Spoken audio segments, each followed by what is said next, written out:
Francisco Acevedo is an American serial killer who was convicted of strangling 3 women to death in New York between 1989 and 1996. Acevedo was linked to the murders in 2009 after voluntarily giving his DNA as a parole condition for drunk driving. In 2012, he was sentenced to 75 years to life imprisonment. Francisco Acevedo was born in Meridian, Connecticut on September 2, 1968. One of 3 children to Yadira Acevedo. His parents divorced when he was 14 years old, after which he moved in with his father. According to court records, he abused alcohol, marijuana, and cocaine at the age of 12. Acevedo dropped out of high school during his freshman year and worked a series of jobs, including as a laborer, a cook at a pizzeria, a dishwasher at Testa's Silvertown Inn, and a midnight baker at Dunkin' Donuts.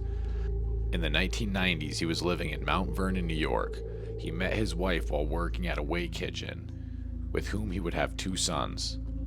On July 3, 1986, 3 years before his first known murder, Acevedo picked up a woman in his company truck in Meridian and drove her to a secluded area where he bound her hands, blindfolded, and S.A.'d her. The woman fled after he fell asleep, and he was arrested and sentenced to 10 years in prison. He was released in June 1988. On November 11, 1997, he was charged with third-degree assault on his wife in Yonkers. However, the charge was later dismissed.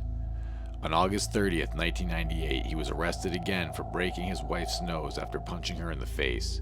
He was convicted of a misdemeanor and served 9 months in jail. Acevedo was arrested in Brentwood on January 26, 2009, his 4th time for drunk driving. While in prison, he gave a sample of his DNA as part of an optional parole application. His DNA was linked to evidence from 3-decade-old murder victims. Marina Ramos of the Bronx, murdered on February 5, 1989, age 26. Tawanda Hodges of the Bronx, murdered on March 28, 1991, age 28. Kimberly Moore of Greenboro, murdered on May 24, 1996, age 30. Each victim was found naked and beaten and were posed after their deaths. Investigators were aware of the murders being connected due to matching DNA found on each victim.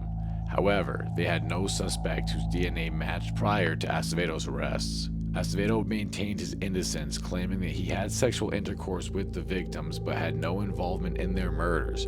He was acquitted of 3 counts of SA, as the victims were known sex workers, but he was found guilty of the murders on the first day of the jury deliberations and was sentenced 3 times to 25 years to life imprisonment, each to be served consecutively, totaling to a minimum of 75 years.